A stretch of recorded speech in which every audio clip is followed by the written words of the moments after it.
They said it was impossible. They said, you can't put together the most elite team of comic book reviewers on the planet and do, a podcast or something like that? Despite all that, today we can proudly announce. Yeah, they were right. We couldn't do it. So instead, we brought you the most vile, ignorant, unprofessional group of comic book enthusiasts we could find. This is Panel to Panel, the Game Rage Magazine comic podcast.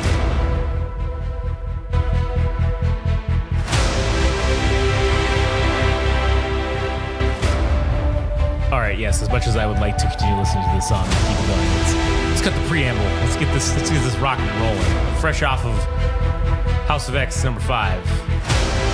We're back panel to panel, Powers of X number 5.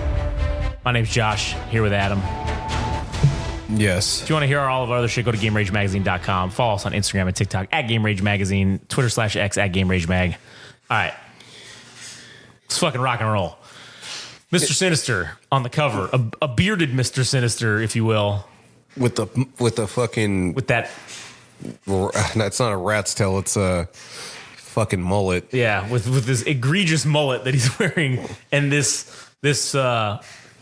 weird fucking peacock style cape fucking thing. Tapered fucking cape. Looks like somebody made this for a Macy's Day Parade float. It is awful. It is off. It's too excessive. It's not practical at all.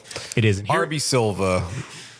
Indeed. And here he is inside of Krakoa by these pods in the background, people coming out, and he's like, yes, arise, chicken, arise. It would not be possible for you to be resurrected without my genetic works. Indeed. So we have the quote, as we do always at the beginning of this stuff. They will think we are doing one thing. God, I can't read. They will think we are doing one thing, but the truth is we are doing something altogether different. Professor X. That's some Art of War shit right there. Deception, brother. Ah, yeah, here we go. X to the zero with power. Dallas, X-Men, Texas. Year 1, Dallas, Texas. My question is, can it be done? You know what they say, Professor? There's nothing that can't be done. The real question is one of feasibility. For example, what if the energy cost of the improvements you want means we'd need access to a fusion reactor? Would that really be a workable solution? Let's say it would be. Hypothetically. Forge. Well, now we're talking, and there's Forge with his also egregious mullet, fucking Rambo-esque fucking bandana, yeah, mustache. Well, you're on your third generation of Cerebro, fourth counting the initial prototype, but only that first one was solely my design, Forge. Most of the improvements regarding range and sensitivity have been Henry McCoy's doing. And now you want to use the current functionality of Cerebro, the ability to locate any mutant on the planet, to also copy that mutant's mind, to make a backup of a sentient being. Ah, yes, that is correct, my good buddy. That look on his face is very yes, indeed. Conniving, it's weird. Yeah. It's the hint of malicious. Indeed, it is. But in my gentle broaching of the subject with Henry, he was rather emphatic that it cannot be done. And then Forge is like, He dares? He dares? Xavier dares to dream a bigger dream? Yeah, he's like, Beast is certainly smart, but this kind of machine building is, a bit beyond the good doctor's expertise. Throwing shade at him a little bit there. As I see it, you have two problems. Volume. There are a lot of mutant minds out there, Charles, and that number is growing every year. Then there's redundancy in the micro. You're talking about a database of all mutant minds that is going to have to account for updated versions of each mind. For example, the difference between who you were last year and who you are this year. And in the macro, you're going to need to duplicate. You're going to need to duplicate versions of the entire system because you can't afford to ever lose the data. So you'd need at least one backup. And then as he's saying this, they're like underwater and all these like fucking aquatic beings are foiling and rolling around them. Some manta rays, some There's turtles. two of each. Implying an ark, sort of Noah's Ark type situation here. I would prefer 5. One main, 3 backups, an additional one for complications. And he says, yeah, fuck, why not? I mean, this is all hypothetical, so whatever. As far as I can see, all that's stopping you is access to an unlimited power source and unlimited storage. Which shouldn't be a problem. Yeah, basically. Because unfortunately, nothing like that currently exists on this planet. And there goes the professor with his weird-ass look saying, no, it doesn't. Not on this planet. And then Forge says, God damn, I should have seen that coming. Jesus. Earthbound as you are, it's easy to forget you have access to higher powers. He says, there's a cloaked antimatter engine of Imperial design currently in Earth's orbit, and I believe Shi'ar logic diamonds might be suitable for data storage. I'm not sure. You'd have to tell me. And then Forge is like, okay. Taking this a step further, you want me to construct an entirely new system or integrate it into the existing one? And so again, with this fucking nefarious ass look on his face and these thick fucking eyebrows, I'm not liking these fucking this eyebrow shading. As you very well know, the only person qualified to make that call is you, Forge. The only question is, are you or are you not going to build it for me? So manipulative, because he's basically, are you better than Beast or are you not? Yeah. Prove it to me, bitch. Super manipulative. By making this machine that I can't even fucking make, so get to it if you're the world's smartest man or one of the world's smartest people. And then he has this fucking solid snake ass look on his face saying, oh yeah, that does work for me, brother. And then we have our little infographics here with Cerebro, version 7 build C2. Originally powered by a Shi'ar antimatter engine, the current build of Cerebro now runs on a Krakoan no-place vent. It's touching Krakoa and it's no place. Converted by Forge to act as an unlimited power source for mutants living on the island. Shi'ar logic diamonds still remain the primary choice for data storage and are also how Sinister's DNA sequencing is cached. Note, Forge's increasing mastery of Krakoan tech continues unabated. The transition of his prowess with traditional machine building to biological machine building remains impressive. Revolution in Krakoan technology seems imminent. Functionality. Once a week, Charles Xavier copies the latest version of every mutant mind to multiple redundant cradles located in several locations across the world. These backups are the essence of each mutant, how they think, how they feel, their memories, their very being. This partial process takes approximately 3 hours. Once a year, Xavier does a hard backup of each mutant on the planet. Unlike the weekly backups, this process is not a partial backup, but a fresh copy of a whole mind. This process takes 3 days, during which the process cannot be interrupted and Xavier cannot be disturbed. Note, as previously stated, while there has been no experimentation regarding what happens when you combine a mutant mind with a husk that is not their own, it is believed that unless a mutant has some primary or secondary ability to overcome the potential damage such a mismatch would cause, it's likely to be harmful and possibly fatal. Note, it is possible for a telepathic operator to replace their own mind with a previous legacy version, but doing so is incredibly difficult and most likely require a skilled and experienced operator. Note, Charles Xavier has done this twice. So it's got the cradle locations. 1 is at the House of X, 2 is at the Island M, 3 is at the Summer House, 4 is at the Point, and 5 is in Moira's No Place. No touchy. No. Don't go to the no place. Yeah, no. It's the no place. Then we have X to the First, the X-Men Year 10 at the Louvre. People around in this art exhibit, everyone out. All these NPCs are looking like, well, what's going on here? Okay, I guess we will leave. Goodbye. And then you have Emma Frost standing before this statue. And she says, you can stop skulking around. It's unbecoming. And frankly, you haven't been subtle enough for that kind of work in quite some time. And then here goes old boy Professor X, suited and booted with his fucking Cerebro hat on. Hello, Emma. And she says, I felt you looking for me at the Canova, but this seemed a more appropriate place to meet. Why are you here, Charles? And badass Magneto comes out of the shadows. For the same reason I am, to see you, Ms. Frost. And so then she says, so it's the two of you together. This is either going to be incredibly heroic or terrifyingly reckless. Dare I ask which? And Charles says, come now, Emma, where's your faith? Couldn't it just as easily be both? What do you really want, Charles? I'm quite busy of late. And so Charles says, I've noticed, and because I know the Hellfire Corporation is an international prime mover, I was wondering if you've heard rumblings of a certain company being on the verge of delivering miracle drugs to market. And then she's like, I'm aware. And are you aware that through a series of shell corporations and offshore interests that I am the one behind this company? And then she's like, you were listening earlier when I pointed out your lack of subtlety, right? And he's like, fair enough. But the move behind that move is we're going to use the need for those drugs as leverage in the establishment of a mutant nation state, Krakoa. So not heroic at all, just reckless. Yes. And so now she's doing the old finger fucking poke into the finger poke of doom. Let's put all the mutants on an island again. Gather them together in one place. Put a giant target on it. You should know better, as she's doing this to Magneto.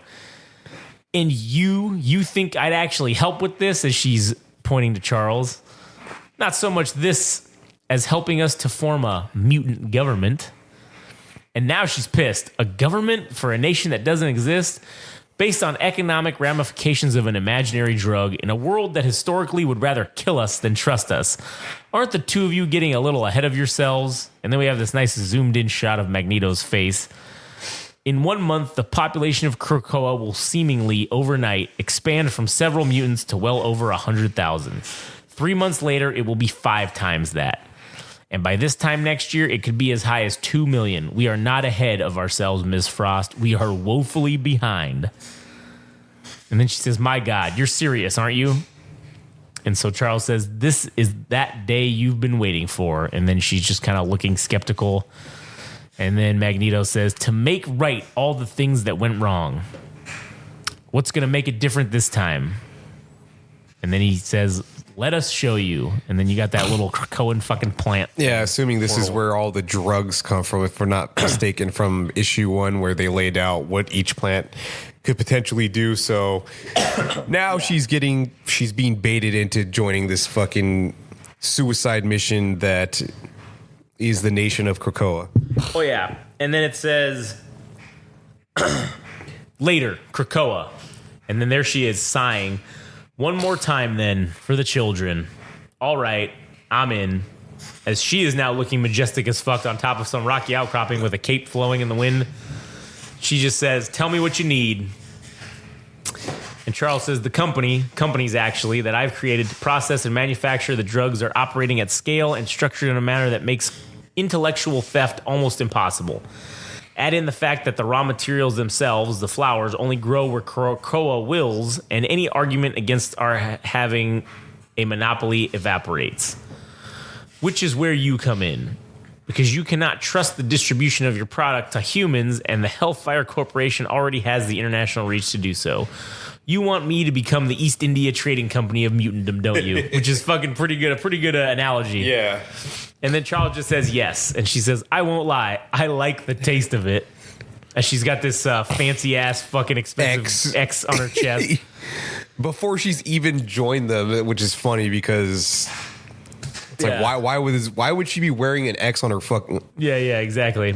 And so then Magneto says, we'd be willing to formalize the arrangement, of course. We are thinking a 20-year. And then she says, yes, as I was saying, we were thinking a 50-year exclusive contract with you as sole distributor. And she's like, yes, better. That's a little more like it if I do say so. Yeah. And then Charles says, and leaving behind talk of money and getting back to the real matter at hand, we're offering 2 seats on the 12-person council that will act as the first government of Krakoa. And then she says, the council is temporary, I assume, until a more formal structure is agreed upon. Perhaps. We'll find our way as we grow. Regardless, it's the spark that sets things in motion. And Magneto chimes in, and what begins as a fire will grow into an inferno. Yes, the fire rises. And then she's staring back at them. Okay, but why 2 seats? And then Charles said, they both look at each other. And then Charles drops the bomb. We need you to bring Sebastian Shaw back into the Hellfire. And she is now angry, visibly disturbed. And she, oh shit. She says, but I just got rid of him. And then he says, we need you to be the face of our legitimate trade with the nations of the world, Emma. The consummate politician who partners with countries with which we have official relationships. And for the ones we do not, you want a black king to run the Black Book operations, like countries who reject our sovereignty. Get the drugs in, get the mutants out. We can count on you. Will you do it? I'll do it, but not for 2 seats on the council. I'll be needing 3. Driving a hard bargain on the politics of Krakoa itself. And as we mentioned before, as I specifically mentioned before, this is something that has been adapted into X-Men 97. Not specifically something that existed in the original X-Men, but they're like, well, we can't really pass up an opportunity to have a government on Genosha, which is something that wasn't really originally introduced or whatever. But Yeah. now they're bringing it to the fold because it's like, well, this is something Jonathan Hickman wrote, and it's kind of it's structured, so it's like, Fuck it, might as well let's use it. co-opt it and add it to X-Men 97. Yeah, exactly. So now we've got the infographic on the Quiet Council of Krakoa, which is the 12-person council that rules Krakoa. They decide how the mutant nation handles external conflicts and the internal laws of the island itself. There's some debate as to whether this council will continue in perpetuity or if some other system of government will replace it. And so we have the seasons is what they're being called, I guess, and there's Autumn, which is 1, 2, and 3, which is Professor X, Magneto, and then the third one's blanked out, assuming because there's no one obviously on it yet. And then you have Winter, which is the 3 that are blanked out, and then you have Spring, which is the Black King, Sebastian Shaw, and the White Queen, Emma Frost, along with the third seat that presumably she's being given to pick, blacked out. Summer, all 3 are blacked out, and then we have Krakoa, which is Cypher and Krakoa. They each have a seat. Yeah, you think maybe the third person would be Moira McTaggart for Xavier and Yeah, you would think that. Huh? Yeah, interesting. So then we have like another infographic of the seats the sitting unfilled around. seats as well. Yeah, there's 12. There's 2 and 2 right now. And I guess we'll get to there. So then we go to X to the first, the X-Men Year 10, a summoning. So Charles is using the Cerebro, giving out a message saying, mutants of Earth, we are building something. All of you, all our brothers, all our sisters, all. Now is the time to put aside all differences and realize we are one people. So I am extending to you an invitation. Who the fuck is this guy? Exodus. And then we have him talking to Exodus, also Mr. Sinister, saying, join us, for you have a place here with all these dead Sinisters around or whatever. Execute Order 66. Omega Red. It is a place of refuge, of sanctuary. It is your home. I think that might be Silver Samurai. I've never actually. I don't know if he's changed over the years, but that's like my best guess at who that is. Yeah. And we will be waiting for you here on Krakoa. So let me see if I understand you clearly. And we have a shot of an underwater. Probably Namor's Kingdom, Atlantis, yeah. Or whatever the fuck it is. You're inviting all the mutants on this planet to live together on your perfect little island. The good, the evil, and those beyond such quaint descriptors. Yes, we are, Namor, and we want you to join us. Please come home. It's kind of you to ask, but if I'm comprehending the real reason you're doing this, it's because you finally realize that you are not them, and that they will never accept you or love you, not because you don't deserve it, but because they envy you. They hate you. They hate your superiority, and they always will. It's good that you finally figured this out, but let me ask you, do I strike you as someone who's just now realized how much better I am than everybody else? And do you actually think I believe that you feel that way too? And he just says, go away, little man, and don't come back until you really mean it. And then, Phalanx. Yeah, the Phalanx. We get to X to the third, the X-Men Year 1000. We never found out what happened with the giant orb that is evaluating the next evolution of humans or whatever the fuck. Some kind of human mutant, robot hybrid. I don't whatever know. the fuck it is. Yeah. So then he says, I understand you have an answer. And then the Phalanx is like, answer, we, Phalanx, have. Whatever pleases you, pleases we. We would hear your answer. And then the Phalanx just fucking turns into like figure. And it says, these are our Phalanx terms. And then it grabs the old man and then just fucking starts eating him and eats him whole. By them we accept. By them we accept. And then we hear later, they agreed. Why then did the Phalanx destroy the Elder? There's really not enough data to make an error-free projection, librarian. Best guess, then? Very well. As humanity evolved, so did machines. It's how you modeled us after yourselves, so we could become more, so we could improve. I, along with all thinking machines on this planet, am composed of smaller, self-improving, and self-replicating machines. The Phalanx operates in the same manner. More sophisticated, yes, but similar. They're actually most likely machines made of machines as well, but not technological. No, they are probably constructed using the fundamental components of all things. Elementary matter, universal particles, electrons, protons, leptons, possibly even primordial carbons.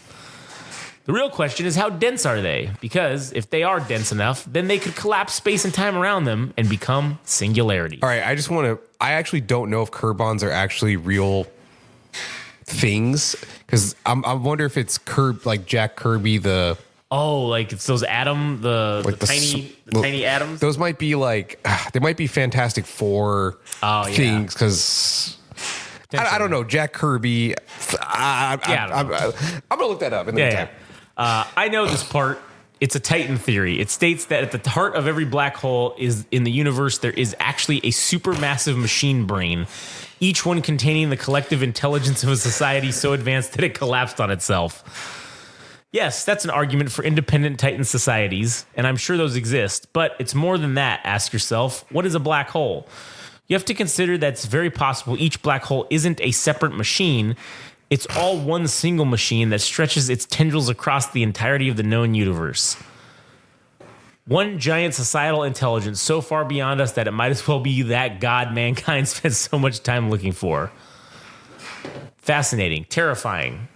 But that doesn't explain why the Phalanx ate the Elder. We reached beyond ourselves to build a world mind and attract a galactic suitor, a protector. Instead, we attracted a predator, and a hungry one at that.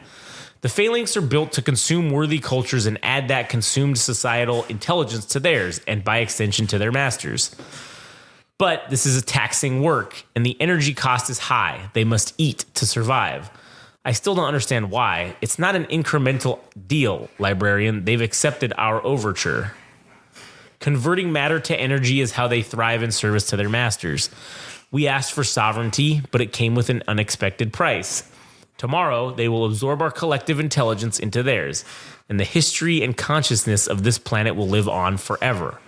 But in doing so, they will feed, consuming this entire planet, and leaving no living thing behind. And then now we get into some fucking quantum fucking entanglements here with the types of universal societies. Yeah, so now we're getting to like even more exponentially bigger society. Yeah.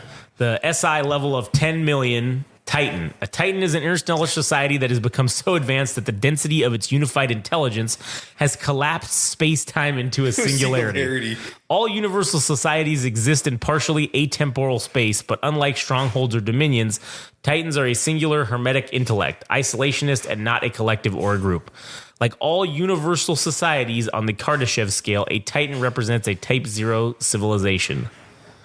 And then we get to the societal intelligence of 100 million, a stronghold. A stronghold is a small network of connected Titans, normally 5 or fewer, typically confined into a galactic cluster or a dense collection of stacked galaxies. Unlike Titans, strongholds are not lone wolf societies that seek to avoid conflict with other universal societies. Strongholds are warring factions seeking to actively destroy or absorb other strongholds in order to achieve dominion status and often challenge the sovereignty of dominions themselves.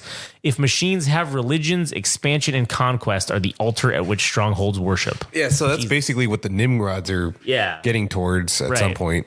And so then we have undefined dominion. A dominion is a collective of 10 or more Titans acting in unison to control a particular sector or sectors of space in both area and epochs of time. And while the minimum number of Titans needed to compose a dominion is 10, the average number of Titans in a dominion is much higher than that. For example, the local dominion controlling the sector, including Earth space, is a collective numbering 112 Titans. Jesus Christ. It's worth noting that in terms of intellect and power, a Dominion is not colloquially godlike, but categorically godlike, and indistinguishable from any and all mythic or religious comparisons. Note, beyond universal abstracts under which dominions are seen as naturally occurring, the only primal threats that a dominion fears are the World Eater, Galactus, and the singular universal manifestation of life, the Phoenix. God damn. So even for the mutants, just to get on the same page, in terms of the scale of societies, they're pissants. Like They're literally piss. They're lower than pissants. They're literally. This is some like ultra mega Gurren Lagann shit right here. it is. Which is probably why I like this so much. Then we just get into an infographic with the Technarchs, the World Mind to the Phalanx, and then the Titan Stronghold, and the Dominion. Jesus Christ, man, insane. And then we have the final quote of the end, which is from Namor. When you see me again, understand what that means. Basically meaning like, yeah, you better mean it next time when you come back about fucking really taking over this shit. And then we have the end. Yeah, because Namor was originally part of the X-Men for whatever fucking reason, because he considered himself the mutant and whatever, got on the same page on the mutants. But then I think he just returned to his Atlantean heritage, his culture. He's like, man, fuck all these guys. I'm king down here, so why the fuck would I want to fuck with these people? Fuck these assholes. So, so now we just see the full motion going into effect with Emma Frost basically being the face of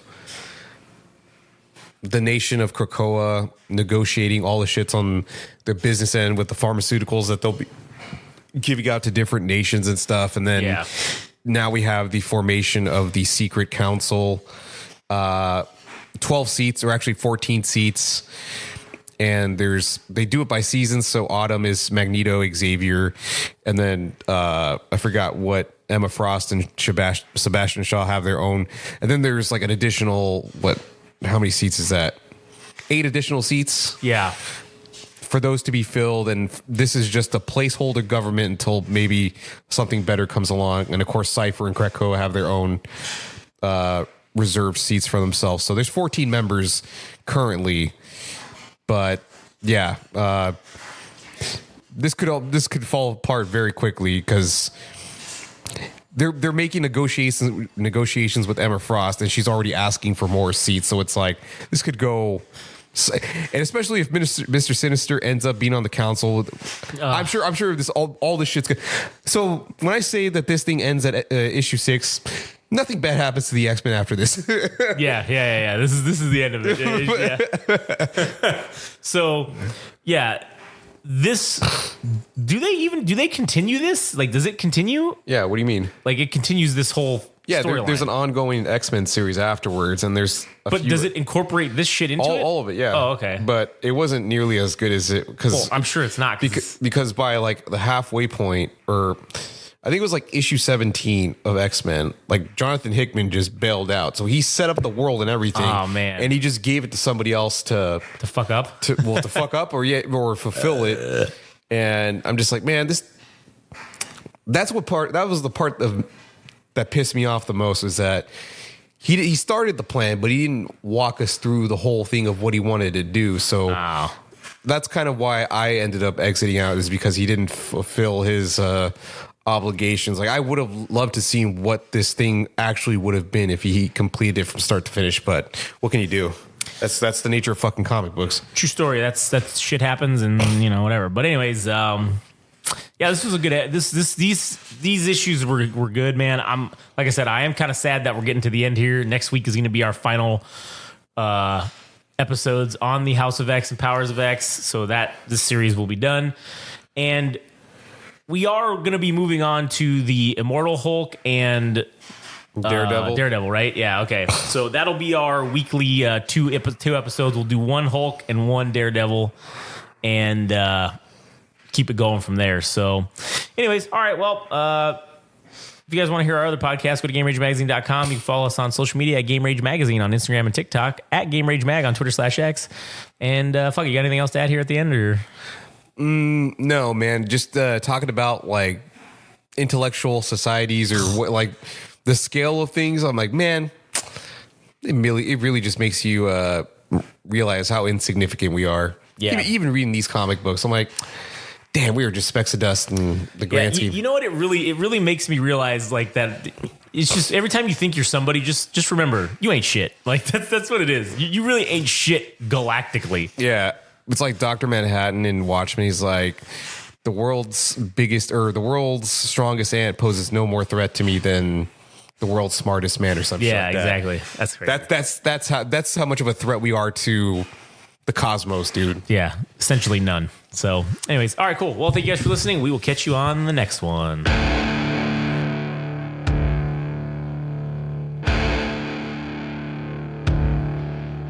That was Panel to Panel, the Game Rage Magazine comic book podcast.